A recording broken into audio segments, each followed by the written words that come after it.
Open any developer feed this year and you hit the same headline on repeat. Docker is dead, Docker is dying. Kubernetes killed it, it is everywhere. Then this lands. In the 2025 Stack Overflow survey, 49,000 developers, Docker usage inside professional teams just hit 92%. That is not a dying tool, that is oxygen, and it is climbing hard. Docker jumped 17 points in a single year, the single biggest one-year leap of any technology in the survey's entire history. Nothing else was close. So both headlines are true at once, and that paradox is the whole video. Because yes, Kubernetes really did drop Docker. In version 1.24, it tore out the piece that let it talk to the Docker engine. But watch what actually happens. The image you built with Docker build still runs on the new runtime, untouched, byte for byte identical. Whatever they removed, it was never the container itself. That is the reframe.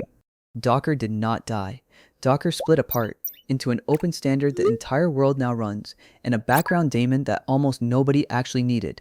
To see it, split the word Docker into 4 layers. Build the image format, run the container, orchestrate the fleet. Docker was all 4.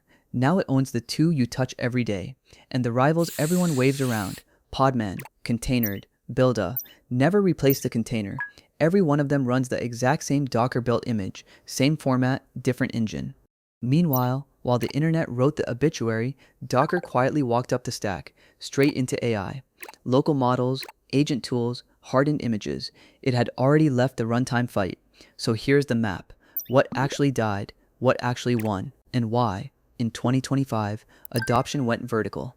3 chapters, no filler, and a verdict that makes both headlines finally fit together. Chapter 1, the death that started the whole rumor. Back in 2020, Kubernetes announced it was deprecating Docker. In 2022, version 1.24 finished the job and deleted the shim for good. And the internet completely lost its mind because almost nobody read the second paragraph. So what was that shim?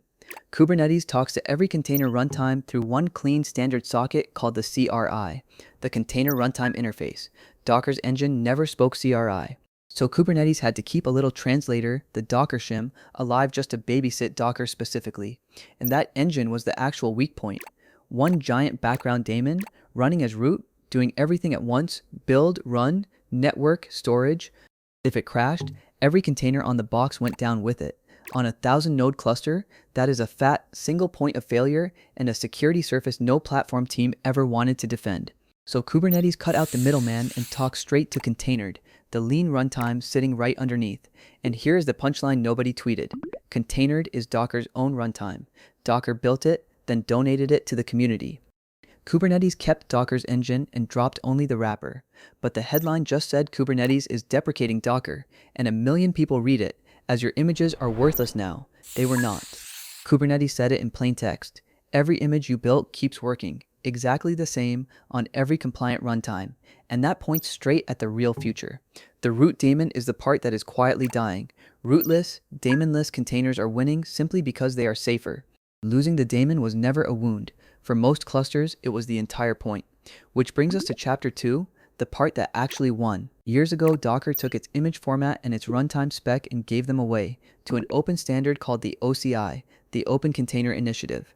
The container stopped being a Docker product and became a law of physics, and an image is beautifully boring underneath. It is just a stack of read-only layers plus a small manifest that describes them. Change one line of code and only the top layer rebuilds. Everything below is cached and shared.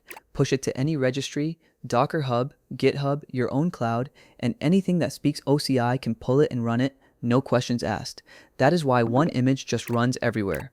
Build it once with Docker, and it drops into Podman, into Containered, into CRIO, into every cloud on Earth. No edits, no repackaging, no translation. The box is genuinely universal. Go one level deeper and you find runc, the tiny program that actually spawns the container from that spec. Docker wrote runc and donated it too. Docker even admitted the open spec is barely 5% of their code. The crown jewels were the exact part they gave away. So the container format did not lose.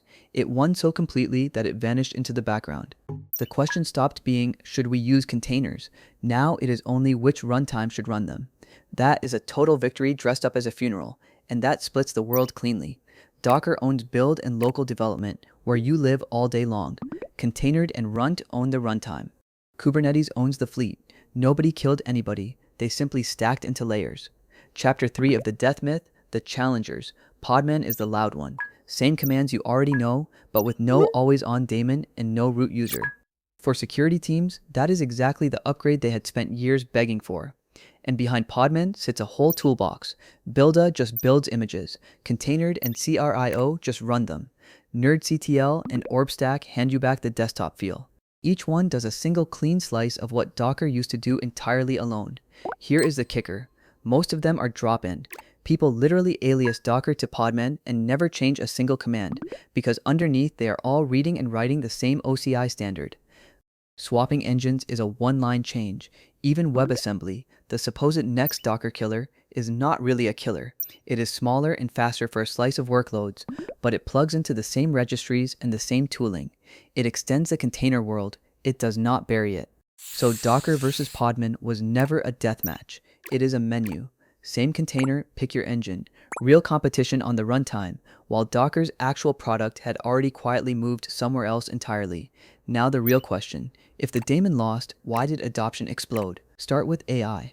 Every model is a swamp of versions. CUDA, PyTorch, the one NumPy release that silently breaks everything.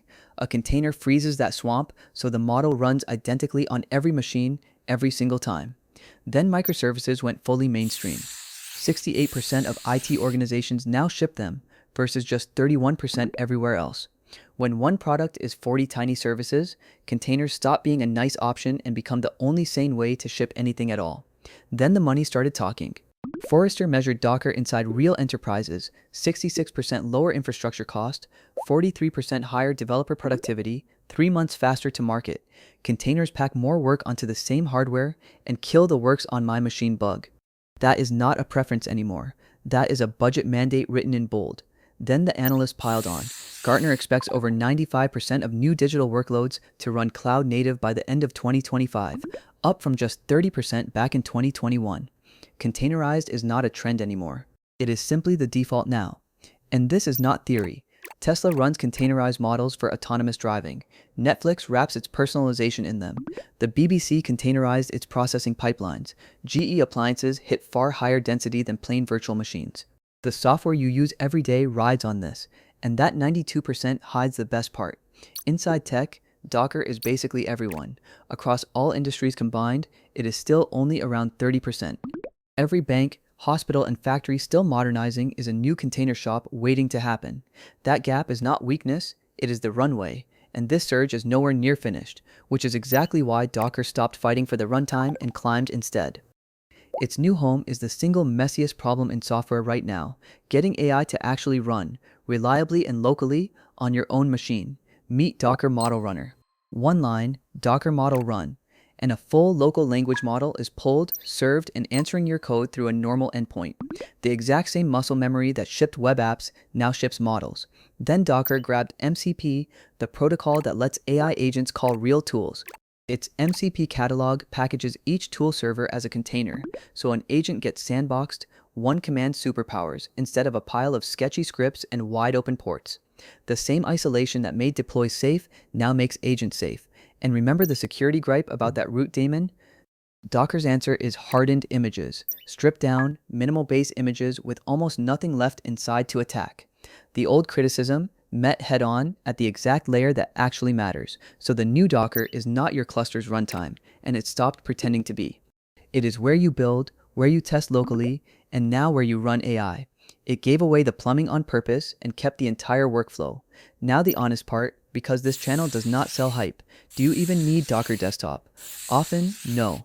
Podman and orbstack are lighter and faster, and Docker's 2021 licensing change pushed plenty of big teams to go shopping for exactly those. And if you are one developer shipping one static binary to one small server, a container is pure overhead. The you don't need Docker crowd is not wrong. They are just describing a corner of the world that keeps getting smaller every year. So here is the verdict. Docker is dying is a category error. The daemon, the root engine acting as your cluster runtime, genuinely lost, and honestly it should have. But the container Docker created won so hard it became the ground that everything else now stands on. Rewind the whole thing in one breath. What died? The Docker daemon as the runtime, replaced by containered, its own child. What won? The OCI container now completely universal. What surged? AI, microservices, and cold economics straight up to 92%. Docker is dead makes a great headline. Docker quietly became the standard and walked into AI makes a better one, and it has the advantage of being true. If this finally made the paradox click, subscribe. This is Cloud Codes.